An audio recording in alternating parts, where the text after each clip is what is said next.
What if I told you that a truck built in 1916 was still hauling loads in American cities in the 1960s, 50 years after it rolled off the assembly line? Or that a truck from the 1940s could literally drive off a beach and swim across a river? These are not science fiction stories. These are real American trucks that were so far ahead of their time that the rest of the world spent decades trying to catch up. Here are 10 that changed everything. Number 10. The Mack AC Bulldog. We start with the truck that literally gave one of America's most iconic brands its identity. The Mack AC was introduced in 1916, right as World War I was tearing Europe apart. It was powered by a 377 cubic inch four-cylinder gasoline engine, used chain drive to power the rear wheels, and rode on solid rubber tires. The chassis was made from pressed chrome nickel steel that was heat-treated for durability, and the front axle was drop-forged alloy steel for extra strength. It could haul up to 7.5 tons. But what made the AC truly ahead of its time was not just its raw toughness. It was the innovative thinking built into its design. Most vehicles at the time had a steering wheel sticking straight up out of the floor, which meant driving a truck felt like spinning a dinner plate on a table. Mack mounted the AC steering wheel at a 45-degree angle extending from the firewall, giving drivers a far more natural and comfortable driving position. That sounds like a small thing, but it was a genuine ergonomic breakthrough that other manufacturers would take years to adopt. Another forward-thinking design choice was mounting the radiator behind the engine, which protected it from road debris and front-end impacts, a concept that would not become standard in truck design for decades. The British military ordered around 2,000 Mack ACs during the war, and the US military took approximately 4,500 more. British soldiers on the Western Front nicknamed the blunt-nosed trucks Bulldogs because of their tenacious performance and pugnacious appearance. In 1922, Mack officially adopted the Bulldog as its corporate symbol, a logo that still adorns every Mack truck built today. The AC stayed in production until 1938, with a total of 40,299 units built. Solid tire ACs built in the 1920s were still a common sight in American cities in the 1950s, and some were spotted working into the 1960s. They helped build both the Golden Gate Bridge and the Hoover Dam. It could be argued that the Mack AC set the template for the design of modern heavy-duty commercial vehicles, and its wartime reputation gave it an international influence that shaped truck building around the world. Number 9. The International Harvester DCOF405, Emeryville. If there was ever a cab-over truck that dominated American highways through sheer engineering superiority, it was the Emeryville. In 1947, International Harvester opened a factory in Emeryville, California, and started building trucks specifically for the brutal demands of West Coast trucking, heavier loads, longer distances, and mountain passes that destroyed lesser machines. The trucks that came out of that plant were unlike anything International built back east. The earlier Emeryville models introduced the ComfoVision cab, the first heavy-duty truck to feature a one-piece wraparound windshield, giving drivers panoramic visibility at a time when most cabs had narrow split glass. But the truck that made the name legendary was the DCOF405, introduced in 1957. This was a tilt-cab cab-over engine tractor powered by massive Cummins diesels, ranging from 165 to 335 horsepower. The tilt cab was a forward-thinking design that let mechanics tip the entire cab forward to access the engine, dramatically easier than crawling around a fixed cab with a wrench. International advertised the DCOF405 as a million-mile highway hauler, with lightweight all-welded cab construction, engine options up to 335 horsepower, and a gross combination weight rating of 79,000 pounds. That was not empty marketing. These trucks were built to accumulate extraordinary mileage and keep running. The results proved it. During the early 1960s, the DCOF405 became the top-selling American heavy truck for 4 consecutive years, an astonishing achievement for a cab-over design born on the West Coast. Its emphasis on driver visibility, tilt-cab serviceability, and sheer durability set the benchmarks against which every subsequent American cab-over was measured. The Emeryville did not just compete in the heavy truck market, for 4 straight years it owned it. Number 8. The GMC Duke KW Duck. The Duke AW might be the single most creative truck ever designed by an American manufacturer because it was a truck that could swim. Developed during World War II, the DUKW was a six-wheel drive amphibious truck designed to land troops and cargo directly onto beaches. The name was not an acronym with any particular meaning. It was simply GMC's internal model code, where D meant the year 1942, U meant utility, K meant all-wheel drive, and W meant dual rear axles. The design used the cab-over version of the GMC CKW six-wheel drive military truck as its starting point. Engineers welded a new steel hull onto the chassis, forming a simple watertight vessel with a flat bottom, flat sides, and an angled bow and stern designed for optimal water entry and departure angles. The DUKW was powered by a 425cc six-cylinder engine sending power to all six wheels through a transmission with 10 forward speeds and 2 reverse. Here is the remarkable part. The US military was initially unimpressed with the prototype and nearly canceled the entire project. It was only after a dramatic demonstration when a Duke KW rescued the crew of a stranded Coast Guard vessel during a storm that the military changed its mind. That decision proved to be one of the best of the entire war. Duke KW served extensively in beach landings against the Japanese in the Pacific and against the Axis in Europe, including critical action during the Normandy landings on D-Day. Thousands were built and supplied to the United States, Australia, Great Britain, Canada, and the Soviet Union. Many remained in service through the Korean War, and a significant number are still in operation today as tourist sightseeing vehicles and in some search and rescue services. No other truck in American history has ever matched the DUKW's combination of audacious concept and battlefield-proven execution. It was a truck that quite literally went where no truck had gone before. Number 7. The Freightliner Koei. The story of Freightliner is the story of a trucking man who decided that if nobody would build the truck he needed, he would build it himself. Leyland James was the managing director of Consolidated Freightways, one of the largest trucking companies in the western United States. By the late 1930s, James had grown frustrated with the available truck options. They were too heavy, too inefficient, and not designed for the long-haul operations that his company depended on. So James did something radical. He started building his own trucks. His key innovations were the extensive use of aluminum to reduce weight and a cab-over engine design that maximized cargo space. In 1940, he formally established the Freightways Manufacturing Company, which was renamed Freightliner Corporation in 1942. What made Freightliner's early trucks so ahead of their time was the relentless focus on weight reduction. Every pound saved on the truck was a pound of additional freight that could be carried within the legal weight limits. James and his engineers used aluminum everywhere they could, in the cab, the frame components, the fuel tanks, and the structural members. This philosophy of lightweight construction was decades ahead of an industry that was still building trucks like they were armored vehicles. The early Freightliners were not sold commercially at first. They were built for Consolidated Freightways' own fleet.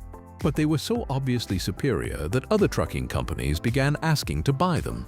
Freightliner eventually began selling to outside customers and grew into what is today the largest producer of heavy-duty trucks in America, commanding approximately 36% of the Class 8 market. Freightliner's cab-over engine designs dominated American long-haul trucking for decades, and the company's focus on aerodynamics and weight reduction continues to drive innovation in the industry today. Number 6. Mack's Integrated Powertrain. While individual truck models get most of the attention, sometimes the most revolutionary innovation is not a truck at all. It is a concept. In the 1920s, Mack trucks pioneered something that seems obvious today, but was genuinely revolutionary at the time: the integrated powertrain. Mack was the first manufacturer to combine the engine, transmission, and axles into a unified, purpose-designed system, where each component was engineered to work with the others as a single unit. Before Mack's integrated approach, truck manufacturers typically bought engines from one supplier, transmissions from another, and axles from a third. The components were designed independently and bolted together, which meant they often did not work together optimally. Power was wasted in the transitions between mismatched components. Reliability suffered because failure in one system stressed the others, and maintenance was complicated because each component came from a different manufacturer with different specifications. Mac's integrated powertrain changed all of that. By designing and building the engine, transmission, and axles as a matched set, Mac could optimize the entire drivetrain for maximum efficiency, reliability, and power delivery. This approach allowed Mac to deliver trucks that were more powerful, more fuel-efficient, and more durable than anything the competition could offer with their mix-and-match approach. This concept was so far ahead of its time that it took the rest of the industry decades to fully adopt it. Today, integrated powertrains are standard practice across the heavy-duty truck industry, and Mac's pioneering work in the 1920s is the reason why. Number 5. The Mac Thermodyne engine. Mac's tradition of engine innovation continued into the 1950s with the introduction of the Thermodyne engine in 1953. The Thermodyne was a direct-injection diesel engine that established new benchmarks for power and efficiency in heavy-duty trucking. Direct injection, where fuel is injected directly into the combustion chamber rather than into a pre-chamber, was a technology that allowed for more complete combustion, higher power output, and better fuel economy compared to the indirect injection diesels that were standard at the time. The Thermodyne engine was designed specifically for the demands of heavy-duty truck operations, with an emphasis on durability, maintainability, and consistent power delivery under load. It was a significant step forward from the gasoline engines that still powered many trucks in the early 1950s and from the less efficient diesel designs that were common at the time. The Thermodyne helped establish diesel power as the standard for heavy-duty trucking in America. Before the Thermodyne and engines like it, many trucking companies still debated whether diesel or gasoline was the better choice for their fleets. The Thermodyne's combination of power, economy, and reliability helped settle that debate in favor of diesel, a decision that has endured to the present day. Number 4. The Kenworth Sleeper Cab. Long-haul trucking in the early days was a brutal business. Drivers would work until they were exhausted, then pull over to the side of the road and sleep in the cab or under the truck before getting up and driving again. There were few motels on the road, and trucking companies could not afford the downtime of having drivers stop for extended rest periods. Kenworth saw this problem and came up with a solution that seems obvious in hindsight but was genuinely groundbreaking at the time: the first truck sleeper cab. In the 1930s, Kenworth introduced a cab design that included a built-in sleeping compartment behind the driver's seat, giving long-haul drivers a place to rest without leaving their truck. This was about much more than driver comfort. The sleeper cab fundamentally changed the economics of long-haul trucking. A driver with a sleeper cab could make longer runs without stopping for overnight lodging, which meant faster delivery times and lower operating costs. The sleeper cab also improved safety by giving drivers a proper place to rest rather than cramming themselves into uncomfortable positions in the driving cab. Kenworth's sleeper cab innovation was so successful that it became a standard feature across the entire heavy-duty trucking industry. Today, virtually every Class 8 long-haul truck in America is available with a sleeper cab option, and many come standard with sleeping compartments that include full-size beds, climate control, entertainment systems, and even small kitchens. All of that traces back to Kenworth's original insight in the 1930s that a truck driver who could sleep properly would be a better, safer, and more productive driver. Number 3. The Mac Maxidyne engine. If there was ever a single engine that deserved to be called revolutionary, it was the Mac Maxidyne. Introduced in 1967, the Maxidyne was developed by Mac Vice President of Product and Engineering Walter May. It was a high-torque Rise diesel engine that was first built as an inline V6 and later as a V8. But the numbers alone do not tell the story of why this engine was so important. Before the Maxidyne, heavy-duty truck engines produced their maximum torque in a very narrow range of engine speeds. This meant that trucks needed transmissions with 10 or more gears to keep the engine operating in its narrow power band across the wide range of speeds and loads that real-world trucking demanded. More gears meant more shifting, more driver fatigue, more mechanical complexity, and more things that could break. The Maxidyne changed all of that by delivering high torque across an unusually broad range of engine speeds. This meant that a truck equipped with a Maxidyne engine could operate with just a 5-speed transmission instead of the 10-speed or more that was previously required. Fewer gears meant simpler driving, less driver fatigue, lower maintenance costs, and fewer drivetrain failures. This was genuinely an industry-changing development. The Maxidyne concept of high-torque rise engines eventually became the standard design philosophy for heavy-duty diesel engines across the entire industry.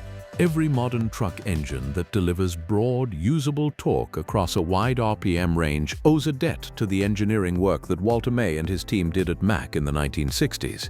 Number 2. The Freightliner FLT Aerodynamic Cab. In the 1980s, Freightliner introduced something that had never been done before in heavy-duty trucking, an aerodynamically designed cab. This might not sound revolutionary today, when every truck on the highway looks like it was designed in a wind tunnel. But in the early 1980s, most heavy-duty trucks were essentially brick-shaped boxes on wheels. Fuel efficiency was achieved primarily through engine improvements, not through body design.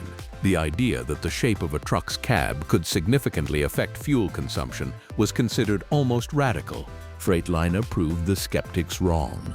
Their aerodynamically designed cab, with its rounded edges, integrated fairings, and streamlined profile, significantly improved fuel efficiency compared to the flat-fronted conventional and cab-over designs that dominated the market.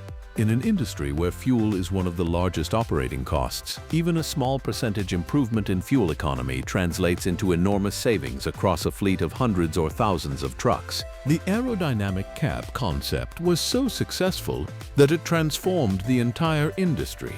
Within a few years, every major truck manufacturer was investing in wind tunnel testing and aerodynamic design. The boxy, flat-fronted trucks of the 1970s gradually gave way to the smooth, streamlined designs that dominate American highways today. Peterbilt introduced increasingly aerodynamic models throughout the following decades, culminating in the Model 579, which set new standards for aerodynamic efficiency. Kenworth followed with its own aerodynamic designs, including fuel-efficient models with predictive cruise control. Freightliner's decision to apply aerospace-style aerodynamic thinking to truck design was a genuinely visionary move that reshaped the entire industry. Number 1. The Diamond T Model 980-981 Tank Transporter. At number 1, we have a truck most people have never heard of. But without it, the outcome of World War II might have been very different. In 1940, the British Purchasing Commission came to America with an urgent problem.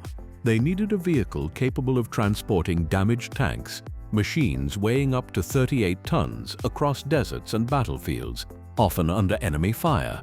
The Diamond T Company of Chicago answered the call with the Model 980, a 12-ton 6x4 ballast tractor that would become one of the most critical military vehicles of the entire war. The 980 was powered by a massive 895 cubic inch Hercules inline 6-cylinder diesel engine, one of the only diesel-powered trucks in the American military fleet when nearly everything else ran on gasoline. It drove through a 4-speed main transmission, mated to a 3-speed auxiliary gearbox, giving 12 forward speeds geared extremely low for maximum pulling power. A 40,000-pound Garwood winch with 300 feet of cable could drag a disabled tank onto a trailer while shells were still falling. When paired with the Rogers Men 9 trailer, the combination could haul loads up to 115,000 pounds, nearly 58 tons. The Diamond T first proved itself with the British 8th Army in North Africa, recovering damaged Shermans and Churchills in scorching desert conditions that would have stopped any other vehicle. From there, it served in every theater, Normandy, the Pacific, and even the Soviet Union under Lend-Lease. Over 6,500 were built by 1945 and delivered to virtually every Allied army. Tanks win battles, but tanks break down. Without the Diamond T to recover and transport them, entire armored offensives would have stalled. This was the truck that carried the weapons that won the war, and no American truck has ever delivered on a bigger promise. If you enjoyed this video, hit that like button, subscribe to the channel, And let us know in the comments which American truck you think was the most revolutionary. We would love to hear your thoughts. Until next time, keep those wheels turning.